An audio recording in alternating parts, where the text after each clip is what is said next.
Okay, let's get rolling. Let the games begin, as they say. Yeah, I was going to say, otherwise we're just going to end up talking anyway for like 2 hours, and I'm just not going to have a good introduction into it. So we get rocking and rolling then.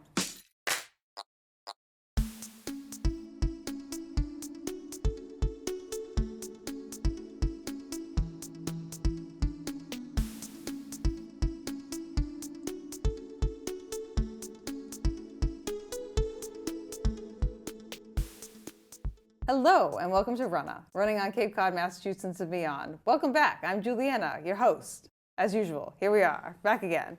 And this week, I have with me a very important person, I would say, in the Falmouth and Massachusetts running community, Paul Clerici. Did I pronounce that correctly, Paul? Yes, you did. Yes! Ha! I did it. We're off to a good start. Well, welcome to Runnah, Paul. Thank you. This is awesome. I love it. I love the shows. I'm super excited to have you, just because, like I said, like you're pretty integral in the Massachusetts running community. Not only are you like a race director and also just like someone who's run a lot of the races around here, you've written the history books on Falmouth, the Falmouth Road Race and the Boston Marathon. That was fun. Yeah, which is really cool. But I think where we should start off is, where does the Paul running story start? Like where, when, why, and how did you ever start running? Probably like with most people in school. Yeah. From Walpole, Mass. Still Okay. am. About an hour from here. Yep. Falmouth is like my second home. My godparents have lived here for decades, so I've been coming here since I was a kid.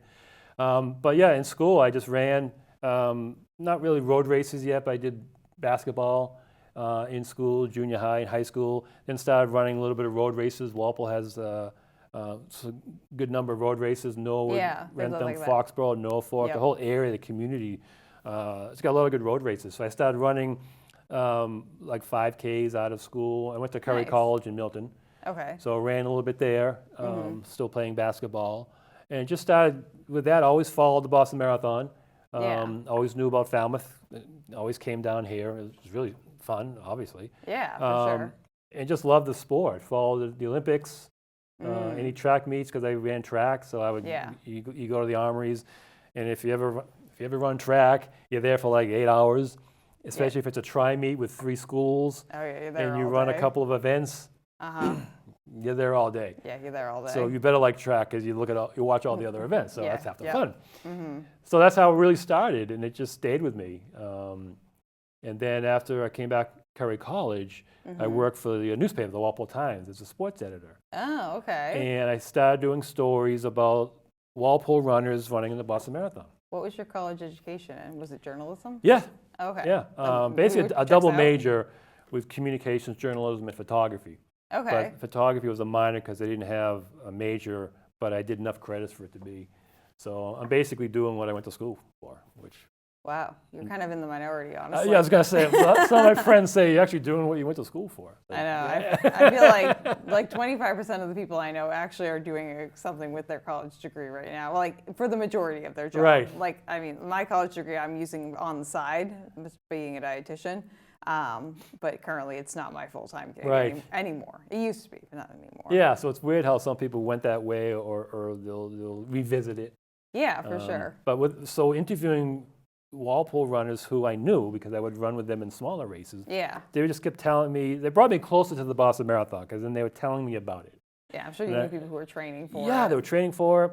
So I'm doing like 5Ks and 10Ks, and then I said, well, I'll do a half marathon. That'd be my goal. Yeah, Johnny get risky Kelly about it. had the Johnny Kelly half marathon in Barnstable at the time. And there's a bunch of half marathons, but I figured down the Cape.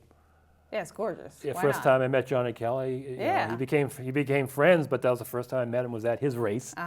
You know, and I saw Will Coloney there, the first race director of the Boston Marathon, Guy Morse. So it was a neat introduction to that level, like the next level. Yeah. You know, and then a friend of mine said, well, if you ran that, you should, you know, run the Boston Marathon. I said, but that's like 2 of these. Yeah, I have to do that twice. Run after, I go, I was happy with this one, but that planted the seed. Because the marathon was never my goal to run. Yeah. It was fun to watch and enjoy and know everybody. Because the 70s and 80s, it was the American winners, so we knew them all. Yeah. And the at people you've some been following point. at So some we could point. follow them. You know, the hometown interest was there. So we kind of enjoyed seeing them. Yeah. But that was never a goal to run. So then for my 24th birthday, I'm like, I could do something fun for the 25th, quarter of a century. Uh-huh. I said, Celebrate that. I'll most people get a cake or something. Like, I'm going to run the Boston Marathon. So I ran the Boston Marathon in 1990, and that was Nice. did like 4:05, and I'm like, that's it. I do it. It was fine. It was good. Yeah, and you're like, that was good. But this story, I'm sure everyone knows about when you run marathons. About a week later, I'm like, well, that wasn't too bad. About a month later, I probably could have cut off 5 minutes somewhere.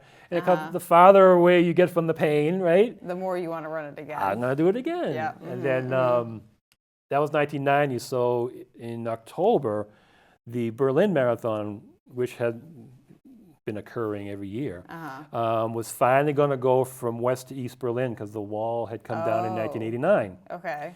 So this was the first ever going through the Brandenburg Gate because the wall was down. So I'm thinking, what a great opportunity. I'll run that marathon. Yeah. So I did the Berlin Marathon, and then it just 43 marathons later. I'm excited. I'm running Berlin in the fall too, so that'll be exciting. Oh, it was weird because that was the week of the reunification of the city, the currency. It was a weird week because the wall came down in 1989. Okay. So October 1990, it was the first time the Berlin Marathon was going through the Brandenburg Gate, and there's no wall. You won't get shot at going from one to the other. That's a nice bonus right there. Yeah. The imprint of the wall was still paved over, but you could go through. Yeah. Brandenburg Gate, Checkpoint Charlie, all these things, but everything was new. It was a weird time because like I say, that week, the city was going to be reunified. Everything was going to be combined, but it was still east-west. Yeah, still that separation existed. I remember walking by the Reichstag, the government building, it was getting sort of dark, and they had these spotlights. There was a rally going on. Oh, neat, something about the marathon. So I'm looking around, and I saw a lot of these tall, white, bald guys dressed in black walking around. Like, you're like, I remember my history. I don't think I want to be around it. And it was like a neo-Nazi rally. And I'm going, that's right, I'm in Berlin. I think I'll skip this rally. Yeah, didn't go to that rally. So it was still, near the wall, there were soldiers selling their communist, uniforms. Yeah, they don't need them anymore. Because capitalism was going to take over that week, and it was a weird, interesting place to be for that transition. Yeah. I brought we never could do this now. I brought a hammer and chisel in my suitcase so to hack away at the wall to get chunks to bring home to me and my family. And people were like lined up going, can you, I didn't think of that. Can you get one for me? I'm like, all right. So I'm just hacking away. Hacking chunks off because they can do that. You were allowed to walk up. The wall was big, so long. You can go anywhere. It was still up. Obviously, it was less than a year. Yeah. But it was a fascinating, and that's another thing about marathons. When you go, whether it's Disney World and you enjoy Disney, or something historical like this, it's like you see when you go to Berlin. It's a beautiful city. Yeah. The Kaiser Wilhelm Church is still there, right in the middle. Okay. All those old black and white photos you see of the bombing, that's the church in the middle of the Rotary. They've kept that. They've only kept a few things from the war as reminders, so you'll see that. Very vibrant city now. Yeah. But back then, 1990. So that's one thing that marathons has brought. Those 100%. Kinds of things. And you make vacations out of it, and you learn about the city. So that was interesting. So that's. Yeah. No, I think that's fantastic, and I totally agree with the marathons. Just not only like athletically expanding your prowess, but you can also expand like how you're seeing the world and like what you're seeing in the world. And my favorite thing about doing the World Marathon Majors so far has been that I kind of get a vacation determined for me to a place that I've never been that I get to travel to. Nice. And get to experience, like Berlin coming up, or like Tokyo last year, or like London next year. Like I'm going to have all these places that I have been and will go, and hopefully Sydney at some point, to be able to experience the culture there. That's the whole point. Yeah. And get to take in the city. I never understood the people who go, like I kind of understand it, but like on a fundamental level for me, I don't. The people who just go to the marathon and run it and then go home. I'm like, don't you want to experience something? Like, especially if it's a different country. Yeah. Even when I ran Tokyo last year, I know people who like literally flew in, and it's like a 32-hour travel day, like door to door, which is wild because you're in the air for like 17, 18 hours, which was very interesting. But they went through that whole process. ran the marathon, and then went home the next day. So they were in Japan like 3 days total. And I'm like, don't you want to stay? Like, this is such a cool place. Like, don't you want to stay and like see what it looks like? So you're on the plane about the amount of time you were there. Pretty much. Actually, more probably in the long run. No, I love that. I did the Kingston Marathon in England. Oh, I haven't that's done fun. I haven't done London yet, but Kingston, which is a town outside of London, Uh-huh. had the Clydesdale Championships at the same time. I'm a Oh, Clydesdale okay. runner. Clydesdales are men 200 pounds or over. Women have a fillies category. So I'm a big guy, so I can't compete against people my own age successfully. So in the Clydesdale division, Yeah. in some races they have that. So this particular year, they had the Clydesdale Championships. I came in second. Oh, there you go. Thank you. That's pretty awesome. Nice job, Paul. But it was in Kingston, which is Hampton Court Palace, King Henry VIII, along the Thames. I mean, you know, I remember my history class. So Yeah, you were there. like just like what you were saying, how beautiful. Yeah. So we started in Kingston. I think we did like a little 4-mile loop and then 3 6-mile loops. Okay. Whatever adds up to 26. Okay. So we go from the center of Kingston all the way to up the Thames River to the Hampton Court Palace and then down, and that was the larger loop we did 3 times. Okay.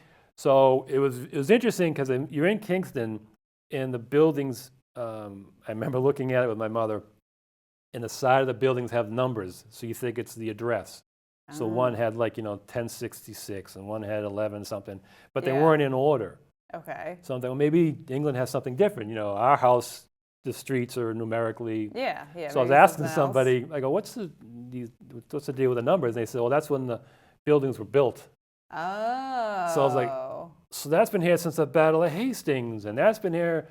So all these buildings, okay. I mean, you know, I didn't know, I'm a dumb American going, I thought they were just signs. So we're in that old city. Yeah. And then but going up to Hampton Court Palace, it was funny. It rained the 3rd loop. It was getting cloudy, but you're in England. So like the sounds about second right. loop, I felt like Chevy Chase in Vacation Europe going around, you know, the hey kids, Big Bed Parliament, they're on the Rotary. So by the 3rd loop, I'm like, oh good, Hampton Court Palace, great, Thames River, I want to get done. Because it's 26 miles and in the rain. Yeah, running that many loops too. But it was fun. I'm like, you're in Hampton Court Palace. I mean, Yeah. the history, you know. Yeah, Europe is one of those places where the first time I went, I was just like, oh, there are old things here, like really old things. Older than our country, obviously. Yeah, like I went to Finland and we saw something that was like almost in the BC times. There was a castle that was like built in like 200 or something. And I was like, whoa, okay, yeah, we're talking like real old here, like really, really old. And if you really pay attention, there's a place in England that actually has Roman ruins in the middle of a road that the road goes around. It's actually been dug up archaeologically from the Roman times. And then I did the Dublin Marathon in Ireland, and they actually have a section of the Dublin Wall, this huge, massive, almost like a Stonehenge piece of wall that used to protect Dublin City. Yeah. So things that we don't have here for obvious reasons, but you just see these magnificent historical They're just kind of there. landmarks that either you read about in history class or you didn't know about. Like I forgot about the Dublin Wall. I'm like, oh, that's right. But there's a big chunk of it right there between a sidewalk. That used to be around the city of Dublin during the war. It was interesting to get that, like you say, to your point. Yeah. You're there, you're running for one day, spend the other days. Yeah, seeing the other stuff that you can't see or going back. I mean, I like to think of marathons as an expedited foot tour for the most part. The loop course, kind of, in a way. You saw some things that you hadn't seen, but it's kind of like not the best foot tour in the entire world. But like even, I mean, Chicago and New York are great examples of this too, where you get to see the city from a perspective you can't ever see it on any other day of the year. They stop the traffic for you, they clear the streets. There's no other day of the year where you're running through the middle of the street in New York City. That's not happening. And you do that in Europe, it's awesome. Yeah. Because it's just so all these cool. things you see. Usually when I get there, I'll get there a few days ahead of a marathon, whether it's in the US or the country. And then I'll get, if it's like in London or Ireland, I'll do one of those bus tours. Yeah. Those double deckers. So I'm off my feet. I get to see the city the day before. Yep. So between that tour and then running 26 miles of the city, the rest of the week I'll kind of know where I really want to go visit. Yeah, you kind of, I like to use Like the what museum do I want to see? I did the tour guide. Yep. Running on foot. Yep. Okay, I kind of saw it. That was good. But now, wait, I want to see that more in a couple of days. So you have, like, your own tour guide.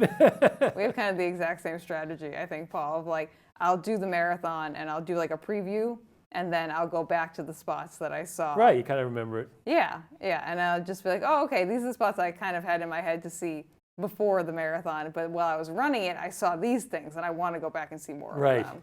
Yeah, it's such a much more well-rounded experience. Yeah, pay attention. You only live once. The Dublin Marathon we went through, I think it's called Phoenix Park. It's like their Central Park. Oh, okay. And I took the tour beforehand. I got the double-decker, and the Dublin Zoo is in that park. Oh, okay. And inside the zoo is lions, or are lions. Mm-hmm. The MGM lion logo that you see on movies is from Dublin. Ah. That lion, Leo the lion, that does the roar on the logo, Yeah. is from that museum, which I didn't know. Oh. So the day or two later, part of the marathon goes through the park behind the zoo, so you don't go through the front. Yeah.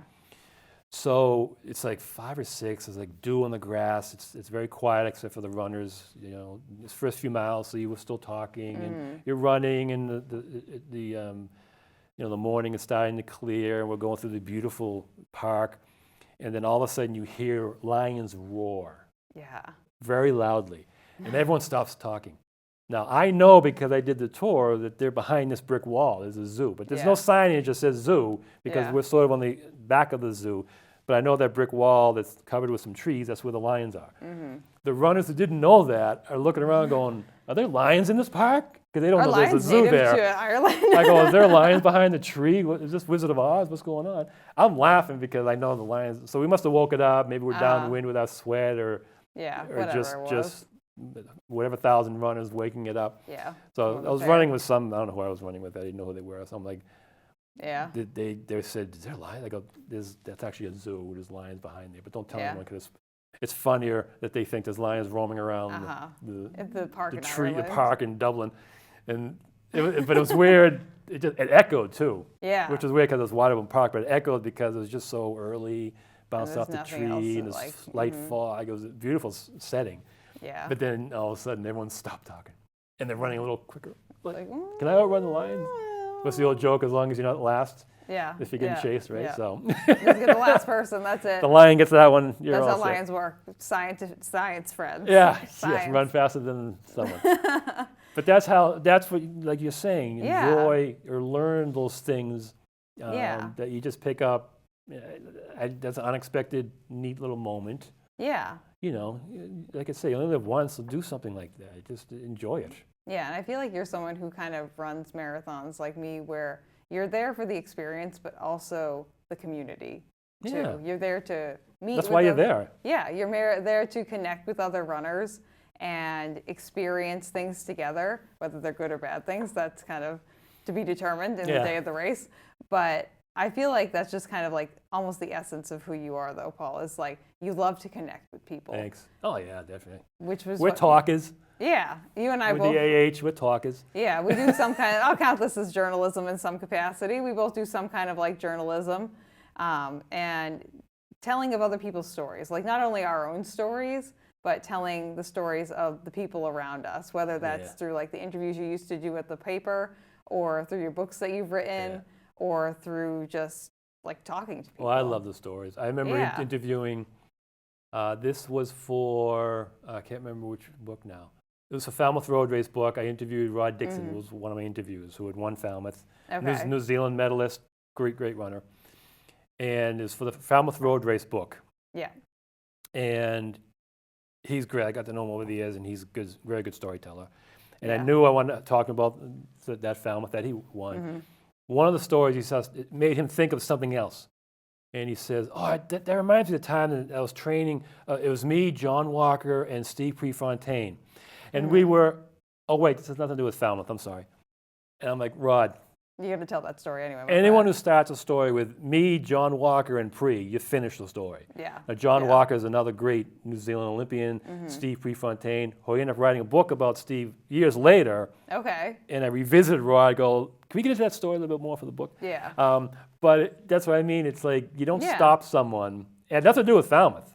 Oh, yeah. It just made him, we were talking about Falmouth and training for Falmouth, just made him think about this training with John Walker and Prefontaine.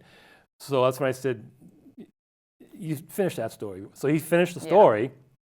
Again, it had nothing to do with Falmouth, and they went back to Falmouth. But it's like you say, what am I going to say? Oh yeah, I don't want to hear about a story about you and John Walker and Bree. No, come on, Ron, I'm talking about Falmouth. You don't do that. Well, if you're interested in people, you want to hear the story. You want to hear. That's who you are. That's exactly what it is.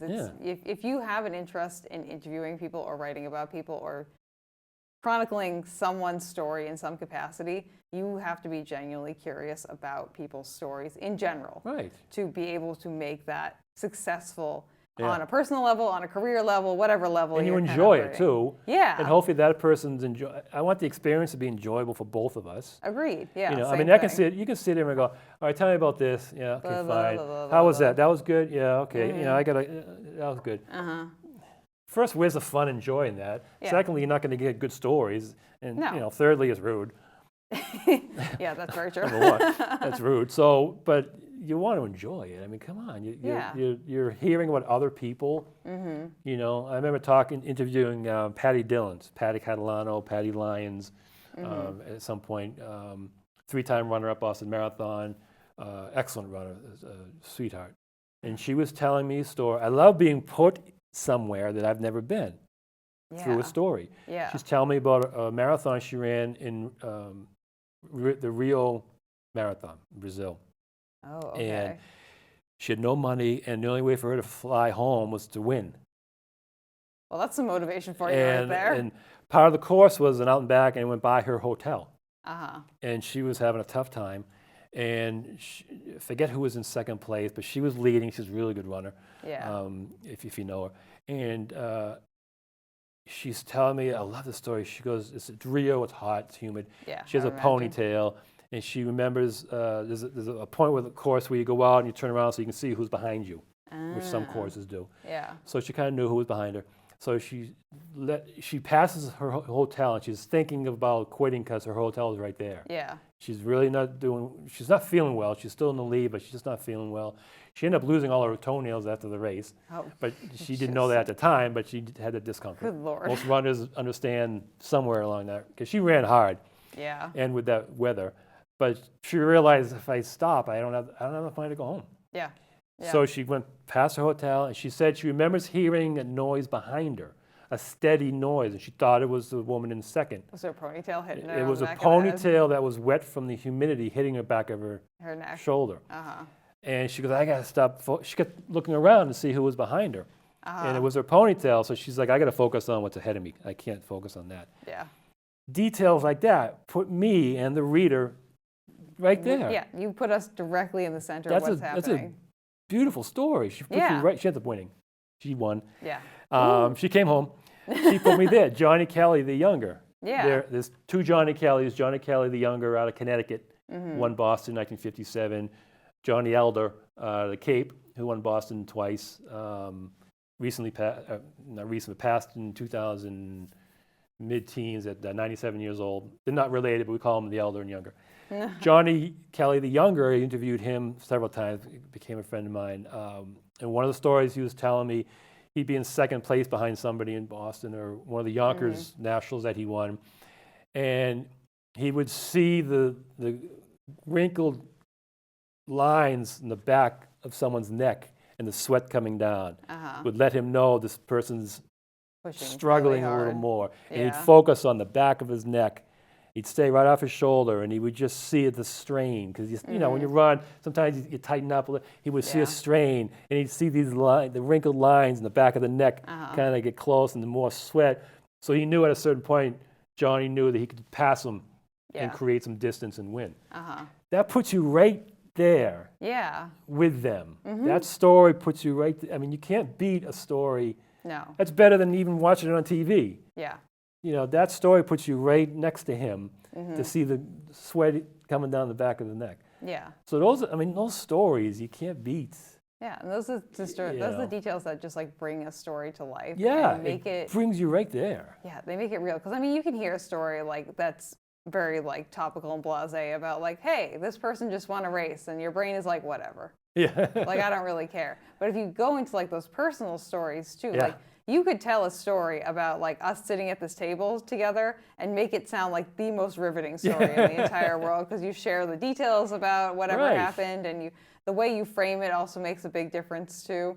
Or you can make it sound as boring and blasé as you want too. But that's the writing. Well, like the Falmouth book, I could have written that a bunch of different ways. I could have written it, each race I could have given a page to each race and talked about who won, who did this, and that would have been fine. Yeah, would have been passable. You had great runners, Olympians, national champions, records. The things that were notable that happened. Yeah, that would have been fine. So each year would have been a page, couple photos, that would have been fine. Yeah, sure, why not? But I'm thinking, maybe it's because like in my second home, I kind of know Falmouth. I'm like, nah, it's the community, it's the race, it's the host families, it's the restaurants, it's the beach, it's the beaches, it's the Falmouth Road Race, parallel to the running boom. I said, nah, there's more than just the race each year, which is important. Yeah. So that's why I included in the book as much flavor as I could, interviewing volunteers, interviewing the Olympians, interviewing Sonny Williams, the astronaut, interviewing the person at the starting line, whatever. I really threw out a wide net and tried to represent as much as I could, because it really was very intertwined. Falmouth is unique in that. And as the race grew, so did Falmouth, so did the Cape. Yep. So did the running boom. There were growing pains, not just Falmouth, all over the country when races just started to Being pop popular, up. Yeah. I mean, this is August '73 it started. So Frank Shorter won gold in '72. You had some books that came out around that time talking about the benefits of just running. Yeah. Aerobics came out in '68, but Jim Fixx's book started to come out. Bill Rogers, another American, ran Boston in '74. Title IX came out in '72, so it took a little while for that to equal federal funding. Yep. Bill Rogers won Boston in '75. So you get a lot of American interest on the global level, on TV, and the benefit of just running for health. All within about 2 or 3 or 4 years, all these things started to come together. There's your boom. Yeah. There's your running boom. There's people running. I mean, there were people running before that, but if you saw someone running on the street, they're like either in college team, training for the Olympics. There weren't that many marathons at the time. Yeah, it's not the everyday runners that you see now. Every day you see runners. Yeah. But the boom was starting that, and Falmouth was part of it. Oh, yeah. So I'm thinking, no, if I'm going to write about the road race, I got to include all that, and I want to include all that. Yeah. And to me, I think it makes it for a better story than 100%. just the winners of each year, which again would have been a fine book. Yeah, would have been Each year would have been represented. But this way, you heard all these voices of how this started with 92 runners in the rain on a Wednesday on Tommy's 40th birthday to what it is now. It just grew like a lot of races did in the country. Yeah. It started with a clothesline for the finish line the first year and maybe an orange cone. That was about it. If we're being generous here. Yeah. So, so it just grew like a lot. So I wanted to really show that. Yeah. And then the world came with Greta Weitz and Rod Dixon in '80 winning, and that opened up everything, and just all those stories. Yeah. That Falmouth, I thought, was very unique. There's a few non-marathon races that have that uniqueness, and Falmouth is one of them. And I started thinking, maybe I'm thinking that because I'm here, and it's like a second home. My godparents have growing up. But then as I was talking to other people, like I remember interviewing Catherine Dureba for the Falmouth book. One of the greatest marathoners out of Kenya, won Boston, Olympics, medalist, Falmouth. And one of the stories this was like years after she last ran Falmouth. Yeah. One of the stories she remembers vividly is with going with a host family picking blueberries. That's great. Now here you have someone who has literally run around the world. Yeah, she has on the world stage. Yeah. And one of the stories she didn't have to tell me. Yeah. I was asking her about the race that she had run. The one 98 or 99 was really pouring out. One. I was asking her about the host families. I was asking her what she thought of Falmouth. So I was asking her about the different things. Yeah. And that just came to her mind. And she said her family would make the Kenyan bread for her. Oh, wow. Things like that. Dina Costa, who never won Falmouth, but she's one of our greatest American marathoners. Yeah, for sure. I was asking her what she liked about Falmouth, because she was here and running. She goes, I remember the restaurant on Main Street, and I went in to get with my host family, a big meal, and I told the waiter to surprise me, something with pasta. Yeah. So he came with this big bowl of pasta with lobster on top with cream sauce. And he starts to walk away, and I go, excuse me, how do I eat this? And the waiter turns around and went like this, like, use your hands. Yeah. She says, this is great. So she's like, walked down a couple blocks, had lobster ice cream. I mean, here's one of our greatest American marathoners who has run Olympics and everything. Yeah. And that's one of the vivid stories that she has about our little Falmouth. Yeah. You know, our big little town, or little big town, or however you want to see it. But that's what I mean, as you say, it fleshes it out. Yeah. But it's not just the race. It's everything beyond. It's everything, yeah. I mean, it's very unique. Yeah. There's a few other races like that in Bix in Iowa, Cherry Blossom, things like that, but not many. Yeah. Especially it started with the running boom that are still here. Yeah. Yeah. We're very lucky to But have races that started in the running boom that are still here, that has this history, not just history of longevity. You can have 50 years of boring races that no one cares about. Yeah. But having that history, that colorful history, the Olympians, the community growing. I know people who, you know too, people bought homes here. Yeah, because of only because of this race that they come here. Yes. Yeah, we all know Brian Baker. Brian Baker is one. He'll be on the show at some point when he gets his butt down here back. Yep. The Baker's awesome. And but I remember interviewing when Tommy was telling the famous story of him with Perrier.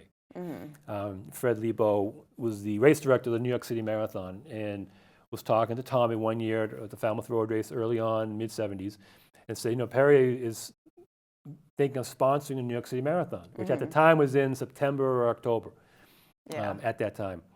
And he said, Tom, you should go down to New York for this region and talk to them. Yeah. So Tommy did. Tommy he told the story a lot, but he gave me this great story. You know, he went down with his best suit that had pizza pie stains on it and a couple of holes, and he sort of tried to do his tie.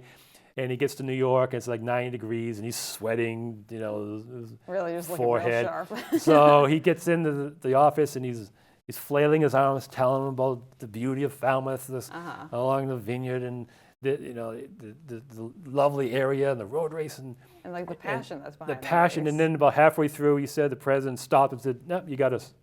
Here's a check. Yeah, you have us." Yeah. So Tommy being Tommy, I interviewed the president. He goes, "No, that's actually what happened." Yeah. Exactly what happened. He told me everything. Good for Tommy. I had a good memory for that. But so Perrier sponsored Falmouth. That was August. The New York Marathon was a couple months later. So Falmouth was the first sporting event that Perrier ever sponsored. Really? And there was the bear and everything. So all these little things, it just kind of makes came up. And that was 78, 79. 78 was talking with Fred Lebo and stuff. Yeah. So that's how these things grew organically all over the country because of the running boom, but Falmouth in particular. Yeah. You know, and then I remember talking to, again, like the Rod Dixons and Catherine DeRabes that you want to run. Craig Virgin, another great marathoner, road racer, cross country champion, said you also want to run against the best. Oh, yeah. Wherever they you want are. some competition, too. Falmouth started to become and it still is. the best. So we wanted to come and run against Frank Shorters and your Bill Rogers and your Greater Boston Track Club guys that Bill Squires would bring down. And so he goes, you want to run against the best, Dick Beardsley, everyone. Yeah. So Falmouth became that as well. Oh, yeah. And like with back to the Perrier, which made me start thinking about buying homes with Mr. Baker, was the gentleman from Perrier that year brought some runners down to compete from Perrier, and he ended up buying a place in Truro. Yeah, yeah. I mean, once you get the beach, you ain't going back. That's just kind of how Once it you is. come to the Cape, I mean, come on, the Cape's a Cape. You love it. I mean, for us, we know it. We love it. Yeah. So when the visitors come, they fall in love with it too. They love it too, yeah. And it's the race. It's that running boom. But those Yeah. stories That's what makes really tells you about. I remember someone, I think it was Matt Auger, who was telling me, he goes, you can have the greatest race, the greatest competition, the greatest athletes coming, the greatest organization of it. If the community is not behind you, you get nothing. Yeah. Yeah. And that's anywhere, you know, the Bix 7 in Iowa, the Cherry Blossom in Washington, D.C., Atlanta. Yeah. You can have the greatest talent level coming, but if the Boston Marathon has to go through all those towns and cities, if they're not behind you, if you don't have the support, what do you got? Yeah.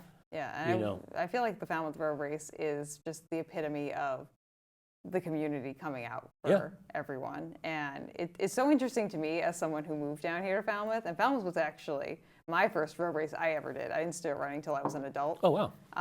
And it was the first road race I ever did because my aunt was like, hey, you should put your name in for this. And my mom was like, I'll put everyone's name in for that. And I got in and I was like, okay. P.O. Box 732, we all know, before digital. Yeah, there we go. We had to mail in our stuff. Yeah. But it's just, it is the community. Falmouth shows up and shows out. It's the volunteers. Yeah. The fact that the volunteer spots, like, quote unquote, sell out. You're not paying to be a volunteer, Right. but you have to sign up for certain spots. But the fact that they have to use like a sign-up system because there are so many people they need to organize, and those spots actually fill up, and you physically can't get a volunteer spot sometimes because it's so popular. Right. And people come here from everywhere. I'm sure you talked to like a ton of these people. Oh, Bob. yeah. I loved it. Like all across the globe, they come here to Falmouth. And Falmouth to me is like the perfect picture of something that is so local, like so hyper local. The entire town is like so concentrated. And because we get that resident first entry into the road race too, it's kind of a rite of passage to be a Falmouth resident Right. and run the road race. Like, I mean, have to run it. if you haven't done it at least once and you live in town, like, what are you doing with your life? You got to run it. So the community for Falmouth, they really just like show up and show out. And I know that you've been a big part of that community for a while, and you've seen a lot of different stories and storylines that have played out throughout all those years that you've been here.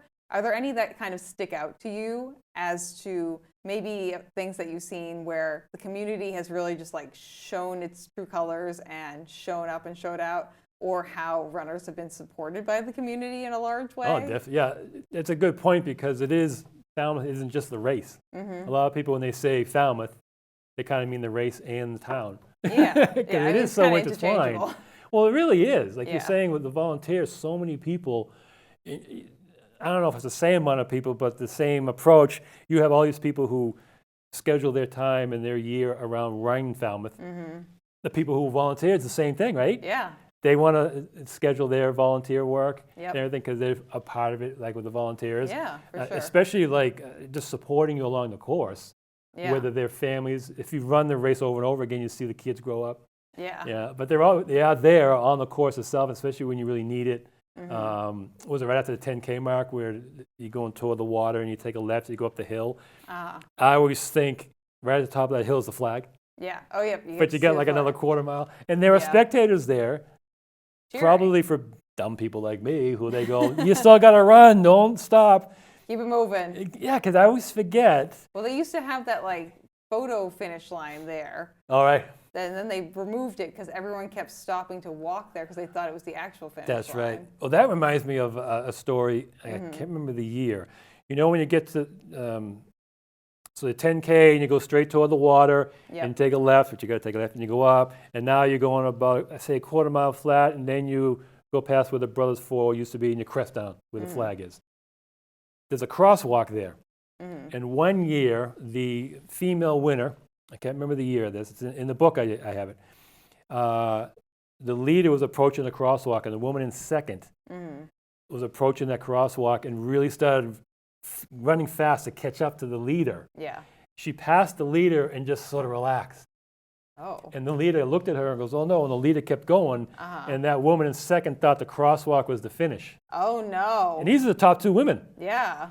And she's like, why is she still, oh, there's the finish, because then you can Yeah. really see it. Yeah. So then two of them were racing, and they came in Down first, the back. second, the way it was for a second. Yeah. So you're right, actually, I remember the year Ben Flanagan, one of the years he won, he got to the crosswalk and somebody had like a banner, and he in support. He like slapped the banner and because he was all excited because Yeah. he was leading, and then he jumped over the finish line. Yeah. So you're right, the That's great. spectators, especially that area, Yeah. they're on the roof. Oh yeah. Especially the old casino. Captain Sweeney, Bill Sweeney was the owner of that. And for the book, I remember interviewing the kids would tell me he would allow them up on the roof, like a lot. These old photos are great, cheering Yeah. them on. But then the kids are saying, but then if we started getting some rambunctious, Dad would sort of look up at us, and I was like, all right, we got to get off the roof. Because, we were kind of getting too rambunctious. But you see those old Yeah. photos where they're on the roof at the Captain Kidd. Those are so interesting to Woods see Hole, those pictures. all the way to the casino. Yeah.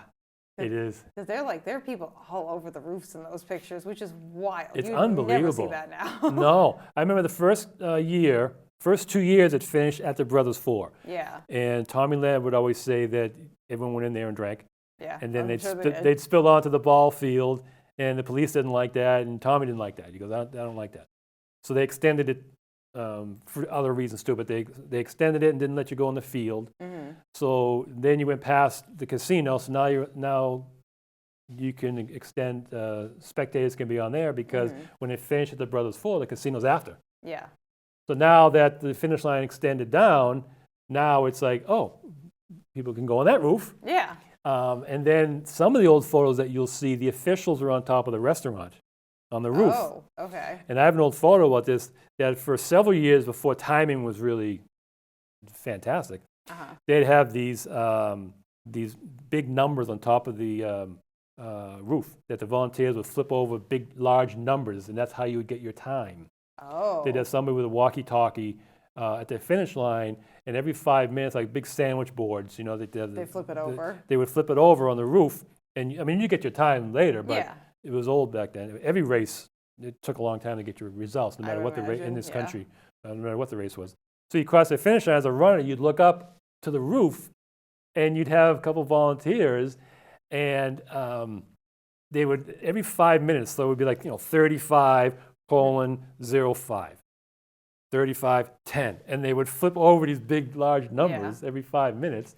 And then one year, it ended after a while because one year there was a fire and smoke came from the back of the roof.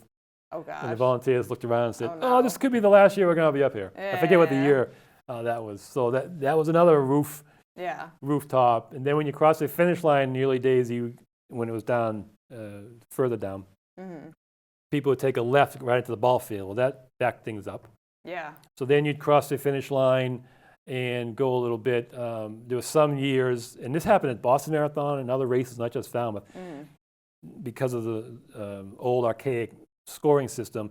There were runners that you had to wait to cross the finish line.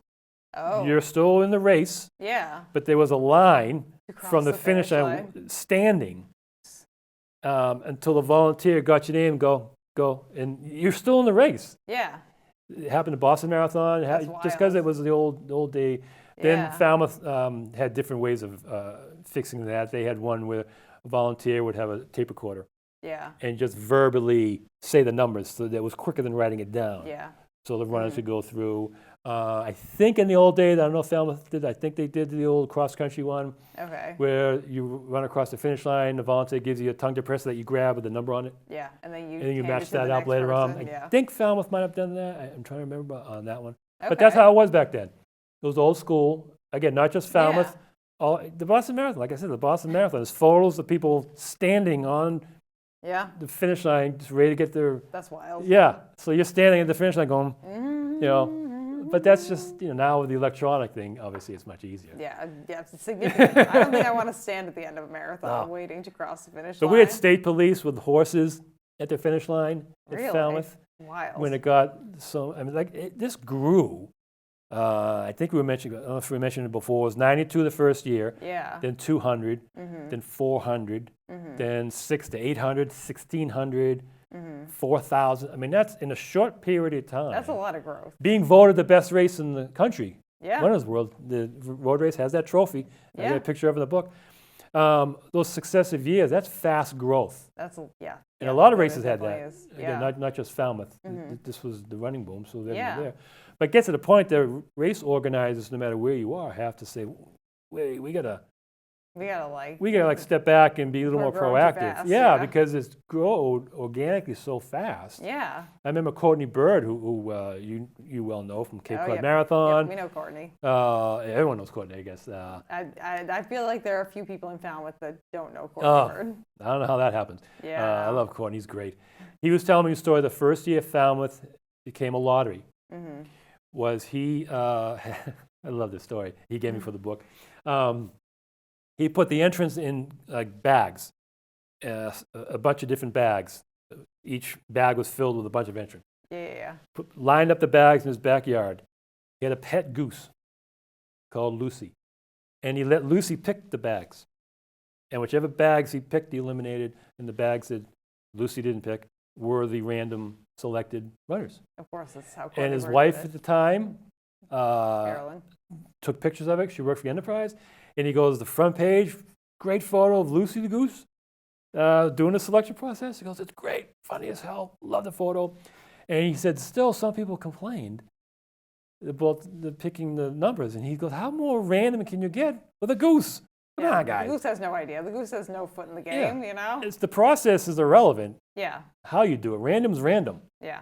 Whether he does that and throws darts at it, it doesn't matter. It's still a random. It's funny yeah. with the goose. I to give him credit. That was a great story to do it. But that worked. Yeah. Why not, you know? I forget what year, the first year it did that. But that's, Yeah, it's stories like that kind of make the race what it is. Yeah. And just give it that much more color, you know? I don't think that happened one year, but that was, that feels like a Courtney Bird act. It was up to me. I would have said, Courtney, keep doing it. Come on. Lucy's doing how more random. I think you would have to start bringing in other different types of birds, too. Like one year we have like a chicken. Oh, that's true. Like yeah, a maybe turkey, change up the process. Parakeet, you know? Yeah. Really just like mix it up. Then it really is random because then you don't even know what type of bird it's going to be that year. Bird doesn't care. Yeah, the bird's like, whatever, as long as you're going to give me food after this, I don't really care. Yeah, bird doesn't have a fellow bird who wants to be in the race. Yeah. There's no other birds. We don't have a bird division. Come on. It's fine. How more random? Yeah. I love that. But no, but with Falmouth like that, I mean, like I was saying earlier about writing the book, Yeah. I could have written it like each page each road race had a page. Yep. Talk about the winner, ask him a question or two, ask her a question or two, and that would have been a fine book. Yeah. But with all these unique flavors of things, another thing with Courtney, I remember one year he was telling me with Rod Dixon, again, a New Zealand medalist, a great runner, a nice guy. They were having a party at Courtney's estate along the course, and apparently the sewer system was backing up. So Courtney's there digging the backyard, as we all do if we have sewers and stuff like that, sewer system. And as he's working on it, he hears from behind him some guy saying, "Do you need a hand?" And he goes, "Yeah, grab a shovel." So the guy puts his beer on the shelf, whatever, the shovel, and there's two guys shoveling. Courtney Bird and the other guy, Rod Dixon. Yeah. You never know who We're also going to get that on a, as we were going to talk about, like the global it's so and global, a local. but so local at the same time. Falmouth does that. No, that's a funny side thing, but does have that balance. Yeah. I can't remember if I spoke to you before about Falmouth Road Race dealing with visas and international travel and athletes coming from all over the world with their special fluids for the water stations and things like that, and putting them up with host families, making sure they're okay, yet having the bike valet for the regular runners at 10K Market, Falmouth Heights, where you can ride your bike. It gets stored there and looked after. They have buses that are provided. It takes you to Woods Hole. You run the race. Get your hot dog from Bill Doherty. You're on your way. The legacy, and get on your bike and go home. Yeah. There's your global and your. I mean, it's a remarkable balance to achieve. Yeah, it's a very interesting balance to achieve, and it's just great. Yeah, I just love it. So between that and just the race itself, like I said with the book, it parallels the running boom because the race started in '73. The running boom. If you want to trace it back, there was an aerobics book from 1968 that they followed Air Force athletes about aerobic intake, oxygen intake, the benefits of that kind of exercise, and that was 1968. You got Frank Shorter, an American, winning gold medal in 1972 on TV. We could all see. First American to win the Olympics for decades, since 1908. You have Bill Rogers, a local guy, doing well in the Boston Marathon in 1974. After dropping out in 73, he was 14th in 74. Winning other marathons, Philadelphia, Bay State, Bill Rogers doing well. Frank, silver medal in 1976 Olympic marathons. You have Jim Fixx writing the book, author who's had heart attack, and the benefits of running prolonged his life. The complete book of running. Jim Fixx. You have Title IX, 1972, equal federal funding of male and female sports. All within about 3-4 years, there's your running boom. Yeah. What was in that? Falmouth Road Race. Falmouth Road Race, 1973. Yep. Parallel, bringing up the running boom with that. So it's just a neat. So I looked at that when we're talking about the book and everything. That it's more than just the race and who won. Yeah. It's the which is community. interesting and is included. Yeah. It's the community, like you say. It's when you say I'm running Falmouth, you kind of mean the race and you're going to the town. Yeah. You're coming here for a party. You're coming here to celebrate being part of the community. Right. At least for a weekend, you get to be a Falmouth resident. Exactly. And for us, like I say, I'm local. It's like Falmouth is like my second home. I just love the place. You loved it enough to come here. Yeah, I live here. Right. So, and everyone knows it locally. When I was interviewing all these international athletes and these famous Olympians, They have medalists connections with people down here. who didn't know what Falmouth was. With the example of Catherine Dureba from Kenya, who's won Boston Marathon, Falmouth, Olympian, medalist. When I was asking her about her races, and also, what did she like about Falmouth and the vineyard and the whole area and Cape, one of the stories she vividly was telling me was going blueberry picking with her host family. Yeah, yeah. It's a And small I'm like, moment. what an awesome, and this was several years after the last time she ran when I wrote the book. And it was right there. She didn't have to search for it. When I was asking her about some other things in addition to the race, which she gave me a great story about the race, that came right up. And she also said her host family made Kenyan bread. Oh, that's So nice. they really made her feel at home, Yeah. which a lot of the host families in Falmouth do Yeah, personal touches for the athletes, which is a great thing that this race does. yeah, it's fantastic. So things like that. I don't know if you were alluding to about people going to races in different states or countries. They go in to do the race and they leave. Yeah, kind of sad. Here are some, it's sad at one point, at some point. And here are these international global giants, Yeah, just two examples, yeah, who didn't do that. yeah. They come here and They come in really and look at the embrace story. They would tell me equal amount of racing stories on the course and these kind of fun things. I know some of the athletes go to the vineyard for the day it. Yep. and they come back. Yep. And Joan Benoit Simonson always takes a dip when she comes down here. Yeah. And I That's remember right. asking, I go, why? You live in Maine. She goes, it's still cold up there. This is August. Yeah. She goes, the water's still cold. I love the water down here. Oh, okay. I never knew that. I didn't Why think it not, was still cold up there in the summer. Yeah.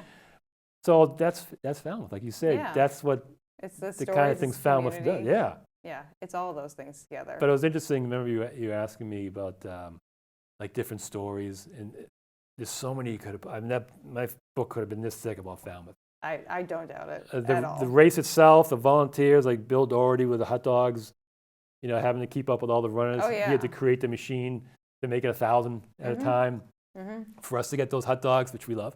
Yeah. Like the early days with Tommy Leonard telling me that he went from store to store with a little shopping cart on the sidewalk. He'd go into each store to get like a purse, a handkerchief, just prizes. Yeah. To hand And out those to are the people. prizes that in the early years you Yeah. got. But he's going down the sidewalk with his little shopping cart, just getting prizes, gift certificates, whatever he could get Yeah. Whatever he can get his hands on. through Main Street. Yeah. And then it's grown from that, Where it to is the now. prize money, to Yeah. course record money, to the Wild. clock that they had. Wild. But there's so many, like you say, with Falmouth, you think of so many different things. And one of the big stories I remember, that had to be in the book, but people always love to hear, was the one in 1978 with Alberto Salazar, who almost died. Oh yeah. That was, we were talking about like rookie mistakes, and it takes a few marathons to get him under your belt. Well, Alberto Salazar interviewed him for the book as well for this particular story that in 78, he was part of the Greater Boston Track Club that Bill Squires coached. And basically the American winners of the Boston Marathon in the 70s and 80s came out of the Greater Boston Track Club. So Bill Rogers was a member, Greg Meyer, Bob Hodge, great Mount Washington runner, holds that record, I think still holds that record of how many wins. Bob Hall, the wheelchair athlete, all came out of Greater Boston Track Club, and many more. Unbelievable. So they trained as a group, very good runners. So they ran as a group, like the Kenyans and Africans do now. That's what the Americans did. And then in a race, it gets to a certain point that's like, okay, whose race is it going to be now? Yeah. I want to beat you. We'll have a beer later, but right now, I don't care. I don't care if you're a teammate. Yeah, I don't like it right now. Let's go. So at Woods Hole in '78 is really hot and gross, like you say. Normally is. Normally is. Normally is. If it's not raining in August here. So people started looking at Bill Rogers, and Salazar was out at Wayland High School when he joined Greater Boston, but he was so good. So he was younger. He looked up to all these guys. So he's sort of looking to see what Bill Rogers is doing, and other runners are too. So Coach Squires sees that, And he tells Bill Rogers, who wasn't aware of that, why don't you go around the building, hydrate, stretch out, I'll let you know when to start. Yeah. To keep him out of sight from the other people. Dan Dillon was here, one of our great runners as well, out of Greater Boston. So it was a good group.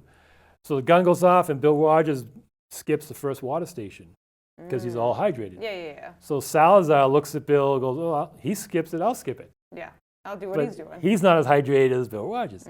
Does that for the second mile and so on.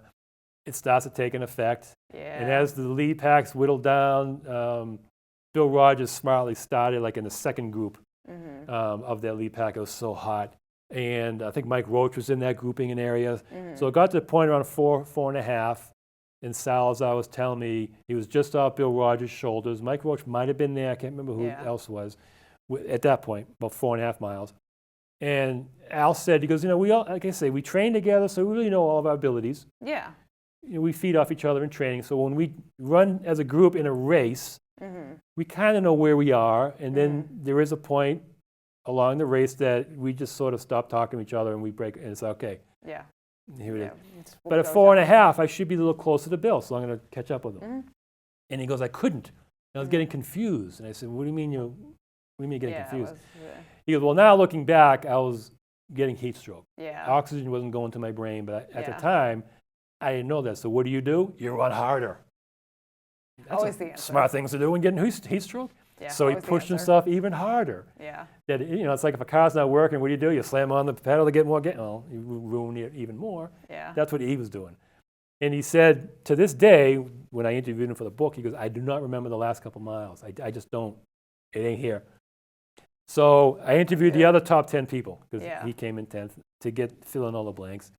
And at about the Brothers 4 area, he was in, I think, maybe 5th or 6th place. Bill Rogers already won. Yeah. But by that time, the top of the hill to the finish, he dropped several spots. Salazar did come in 10th.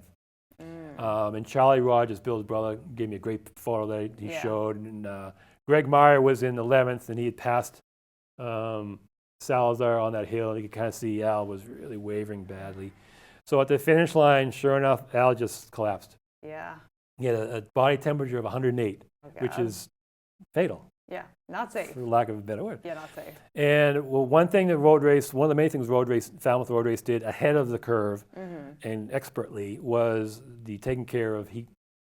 And they had a kiddie pool of ice at the finish line, which I had researched that there were medical journals around that time starting to say something about starting that. But we were ahead of the curve. Dr. Craigo, our Craig was ahead of that because you're on the Cape in August. He still practices here on the Cape. Awesome. Dr. Craigo's still around. That crew was awesome, unbelievable. So I was reading the medical journal back then before their studies, just sort of talking about it. We had that. It saved Salazar's life. So they threw Salazar in that kiddie pool with the ice. And to bring his body temperature down, his father, Jose, who was there, said, don't waste time. Take him to the hospital. Take him. Get him out of here. Which is like 2 miles away, maybe? Yeah, barely. And they're like, no, he'd be dead. He won't make it. He goes, we got to bring him temperature down, which is true. That's one of the things. If your body temperature's like that, you're not going to make the trip. You got to manage you got to get homeostasis somewhat first and then. Stable. So he's being very combative, which is a sign of heat stroke as well. Fighting off people, so he's upside down on his back in the ice thing. They're helping him there, and his father comes over with 2 tongue depressors in the shape of a cross above Al's head to give him something to focus on. They gave him last rites. It was just very bad scene for Al. They finally brought him to the hospital, and he got tons of liters of fluid in him, which was help. Brian Salzberg, who was from the Falmouth 5, he's now the Falmouth 1, I guess. The only person who has run every Falmouth Road Race was in the room, unrelated to Salazar, but saw them coming in. Yeah. It was a hot day, so Brian said, we weren't alone. There was a lot of people. There was a lot of people there. Yeah. But the top 10, maybe a little bit more, but at least the top 10 get a prize back then on a flatbed truck in the field that you could see. So there was enough time between when the leaders finished and those awards, maybe an hour or two. To make it back. There was enough time that Salazar was discharged and he made it back to get his award, and he still had the gauze pad on his arm. There's a great picture Charlie Rogers, Bill's brother, gave me for another photo he gave for the book, of Al walking up the stairs to get to the flatbed to get that, whatever the 10th place award was. They introduced top 10. He didn't take the gauze pad off. Yeah. It's kind of like a badge of honor. Like, look, this didn't kill me this year. I'm here. Watch out for me. And sure enough, Salazar, the next 4 or 5 years, he won Falmouth, he won Boston, he won New York. He was just untouchable. He was unbelievable. Yeah. But it's one of those stories that adds to the legend of Falmouth, good and bad. That was kind of bad, but turned out good. Bad that could have swung in either direction, right? Honestly. Because Falmouth can be that way. Oh, 100%. As we all know, just haven't run it. being here, but just running it. Yeah. You know, that's happened. I remember Dave McGilvery saying his first year, I think it was 2013 or 14 as race director. It was real muggy rain. It ended like 10, 15, 20 minutes before the race started. It ended. But they had to delay the start because they had to squeegee some of the puddles out.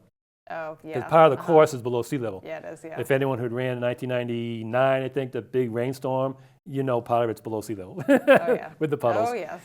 But then David said that shortly after that, he goes, the humidity just snapped on. Yeah, and we lost, not lost, but a lot of runners just bailed out in medical. That's the joy of being on the shoreline where you get the raw, it was just, weather. because usually a storm would wash away some of it.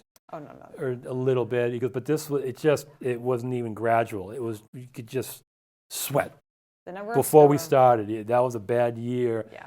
For the rain, a little bit of a delay, the squeegee, and then extra grossness. Yeah. And then the 99 with the pouring. I remember talking to Catherine DeRaber again about that. And she said that, because, they're running very fast, the elites. Yeah. Sub 5. And she's looking where she puts her foot, and she couldn't see if there's a pothole underneath that puddle. She goes, I hope that's where I'm going to put my foot. Yeah. I can't see the mile marker. I interviewed Craig Blanchett, who's won the most Falmouths. And about that year, I'm thinking, well, how was that for you? If you hydroplane a little bit, this was ankle deep water. Yeah. And he goes, well, I remember going down the hill to the finish line, and you couldn't see the finish line because that's below sea level, and the water's above the finish line enough that you couldn't see the yellow paint. Yeah. Yeah, I knew where it was, but it was that deep. Yeah. And he told me for the book, he goes, well, one of two things is going to happen. I'm going to hit that water and just slide. Go right, the chair's going to stay here, and I'm just going to fly off it. Or I'm going to hit that water, and I'm both going to go sideways. He goes, I can swim, so I'm okay either way. I go, what happened? He goes, well, I looked around, no one was really next to me, so I kind of slowed a little bit as I got to the water. Just kind of easing ever so slightly. And I was talking to the Hoyts, the same thing. Yeah. Because this is before they had a rain guard that year, and Dick Hoyt, who pushed his father, Rick Hoyt, the Team Hoyt duo, and for those of you who don't know, late duo. So Dick Hoyt would push his son, Dick Hoyt would push his son Rick in the customized wheelchair. Well, there was no underneath yet, and Rick's feet were getting wet. They protected as much as they could, but 7 miles in the rain. It was heavy rain and big puddles, and the wheels would keep kicking up water in Dick's face and chest. He goes, "This was not fun." Him pushing with all the rain because it was coming up from the wheel in front was coming up. Yeah, and both wheels are spit. All the wheels are so it was just later on he had better protection with some of the water and things, but at that time he said he didn't. So it was just, and it slows it down. Yeah. It's like when you're running in water, you're running in sand, it just slows you down. Slower. So imagine with wheels and pushing it or propelling yourself, it's dragging you. Yeah, it's so that particular year because I remember when I was first interviewing people, it was about 1999, it's ankle deep water, and we're like, okay, the fish was this big, I get it. But then I started looking and go, they weren't lying. Yeah. You know how we are runners, sometimes we're like, oh my God, I walked both water was exactly ways to school. Yeah, the water was up to my waist, I had to swim. But it was actually some photos, the water was up at the ankles. That's wild. You'll see some of the old photos. So you couldn't see part of the course if there was a pothole, especially if you're going that fast like Catherine or Leader or the wheelchair athletes. That had to be, because there's some tough turns. Yeah, is some that you slow down on when it's a good day. Yeah. There's a lot of tight turns on that course. So And it's not all smooth. Oh, They absolutely. do a We're great not. job. You know, the pothole patrol, as they say, does a great job. But you know, it is what it is. So you add that storm. Oh yeah, that's a mess. That was, Mess. and they ran it there. I mean, '91, I remember with Hurricane Bob. Yeah. You were, yeah, that was too early for you, right? No, I was born in 1993, Paul. Oh. Make you feel old. Anyway, Hurricane Bob came through, the fatal hurricane, Yeah. and it crashed ashore on Block Island and Falmouth. Mm-hmm. And there's no protection, so it came in full force. Oh yeah, there's no protection there. Here, it came the night of the race. Oh, okay. So they had Falmouth race. John Carroll was telling me this for the book. They were getting things put together at Falmouth Heights, and they could see the storm coming. And I'm like, 91, we were pretty good with weather forecasts. Didn't you know it was coming? Yeah, we're so focused on the race, we didn't really pay attention. Yeah. He goes, so the race, we had the race that Sunday, and we're getting things, we sort of look and we see the storm. So I told all the volunteers who live outside of Falmouth, go home now. Yeah. Get out of here. Gone. It's coming. And everything else that we had left at the ball field, we just sort of put together and covered. And we all just took cover. And the storm just came, and it actually moved part of the course. John gave me photos to use in the book that part of Surf Drive was moved. Some houses were moved, torn in half. The Falmouth area lost power. Yeah. To the point that the part of the course, it took a long time to repair. Because other things were more important. Yeah. The race had just run that day, so they were focusing, the engineers, the city, the town, obviously focusing on power, food, making sure people are okay. who cares about this road. Yeah. But it extended long enough that John goes, it's starting to get next Closer to year. Next year, yeah. We were planning or starting to think about an alternate route because it hadn't been fixed yet. Because it was still, you know, there's a great photo of it buckled in the book. His van is parked on it and the road is buckled. It's just, it got moved. It was that strong of a force. Yeah, we had. But before that August, they did, whatever engineers, whatever, did refix that portion of the course. Nice. But like you say, I mean, it's either hot, gross, or rainy. Or you just, I mean, perfect. a few hours earlier, they wouldn't have had or been caught in the race. Yeah. That hurricane. Wild. Hurricane Bob. It was that close. It was that night. That's absolutely wild. Yeah, they were coming. People who stayed over went out the next day, and like telephone poles were down. It was just crazy. Block Island. I mean, the whole area, but Block Island and Falmouth got the most because that's just where the most force came. Yeah. Unabated. There's just no trees and things like that to come across. Absolute But that's bananas. part of the history, like you say. It's not just the race. No, it's the people. It's the environment. It's the It's whole the community. The whole kit and caboodle. Yeah. It really is. Yeah. It's amazing. And I think one of the first photos in the book, and I used to talk about, is the aerial NASA photo of Cape Cod. Beautiful photo of the whole Cape. Yeah. Because a lot of people think out of this area think Cape Cod's a town. Yeah. No. You know, so like No. when I'm talking to you or other people, I'll say on the Cape. Yeah. And right. they think it's just one big. So when I started to speak, I would say on the Cape, and they go, "Oh yeah, where's this Cape Cod?" I go, "You're in it." I thought this was Falmouth. I go, "Oh, I gotta remember. I'm talking to people when I'm doing some of my book talks. Yeah, they don't realize. I have to know my audience, right?" I said, "Right, we live in New England, but on the Cape. We don't say we live on New England. In the Cape. Or in the Cape. Yeah. So it's a different. It's like It's I verbiage, gotta remember who I'm know. talking to. Yeah. So I'll say Cape Cod is a. So I started with that photo. Yeah. Saying this is Cape Cod. And this is Falmouth. And here's the road race, this little section right here in the bottom photo. But this is Cape Cod. Yeah. Starts right on the other side of the bridge for a little bit, and then goes up. That's Cape Cod. So it's funny how. Yeah, it's kind of lost in translation a little bit. Yeah, because Falmouth wasn't known outside this area before the race. You really even cared. Didn't know about Falmouth. Unless you're like a scientist at Hui or MBL or something. Yeah. Like you had no idea. And that's like we mentioned, the population of Woods Hole, minimal. Right. Very small. Yeah, so no one knew this area. So when this race, and that's another dynamic I wanted to show, is that, you had to sort of tell people who you were. Yeah. Like Falmouth, there's one in England, that's where we're named it, but Falmouth is this little hamlet, little town. It's neat with Woods Hole. Cape Cod is a region, like New England's a region. Yep. So when people started to come here, especially in 1980, like I was saying with Rod Dixon and Greta Weitz, Norway and New Zealand, they didn't know what Falmouth was until this race sort of put Falmouth on the map in that respect. Yeah. So then Falmouth started to grow as the race started to grow, and the surrounding towns started to grow. Cape Cod started to grow, people, as we all know, started to buy. Some people Properties bought down here. property and homes Yeah, just because of the race. yeah, yeah. And it's You kind of know. grown into what it is now, which is Yeah. awesome. You know, Love and it. that's how it starts like that. Like the story of Tommy going to Perrier in New York. You know, Fred Lebo, who was the race director of the New York City Marathon, was here for the race and was talking to Tommy, saying, you know, Perrier is starting to do some sponsorships. They want to sponsor the New York City Marathon, which at the time was September or October that year. This is 78-ish. He goes, Tommy, you should go down and talk to him. So Tommy went to the New York office of the regional, and he always told me tells a story at the top with his best suit that had pizza pie stains on it, and his tie was crooked and hole here, and the button was off, and you know, it was 90 degrees out there, and his forehead was red, and he's out in the meeting office with the president, and he's flailing his arms, telling about the beauty of Falmouth that no one has heard about, and you know, the race is only 3 or 4 years old, and he goes, yeah, this would be great, and Tommy said, they stopped me about halfway through, and they said, you got us. Yeah. Here's the check. We want to sponsor.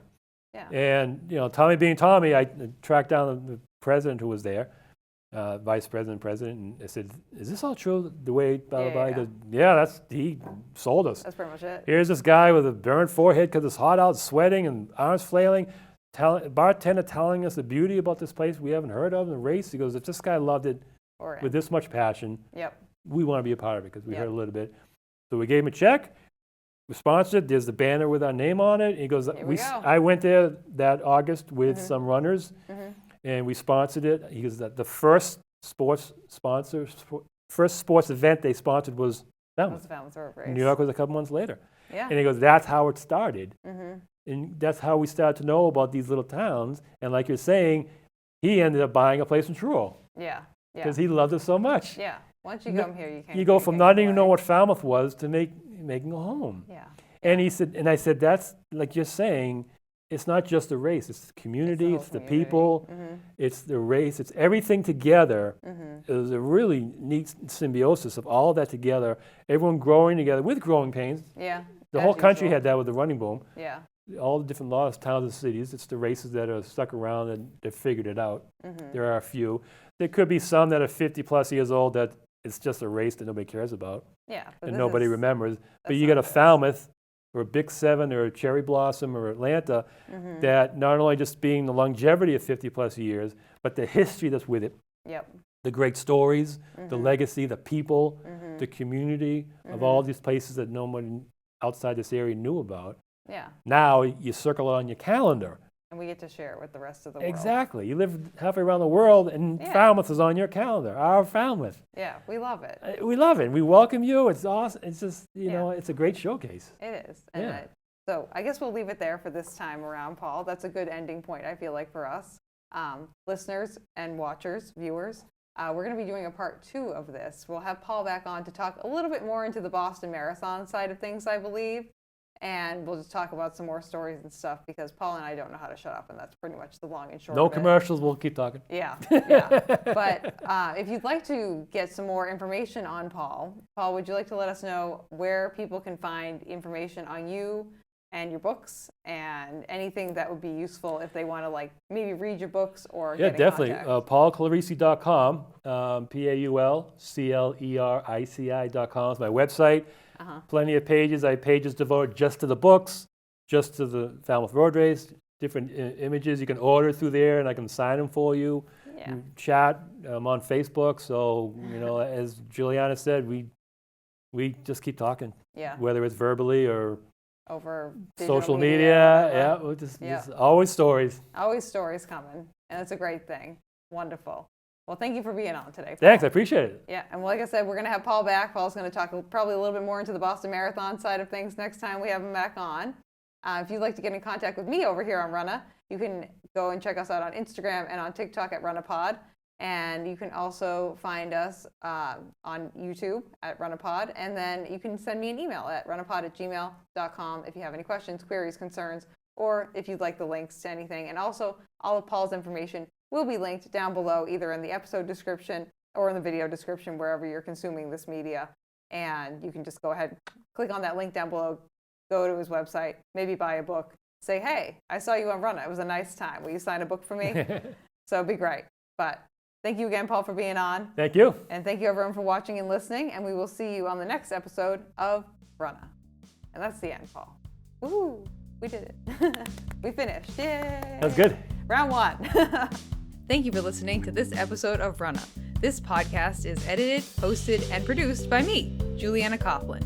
Brought to you in part by the Falmouth Running Club and the Falmouth Community TV station. If you'd like to connect with us, you can find us on Instagram and on TikTok at RunnahPod, and you can send us an email at runnahpod@gmail.com. And our original theme music was brought to you by the one and the only wonderful Jeffrey Hutton. And keep up the great work. I'm proud of you. Like, I'm going to flip myself upside down. You're just going to see my butt. That would be a visually engaging thing to do. We're back. Here we are. Hello. Literally, you're back. Yeah, back see? again.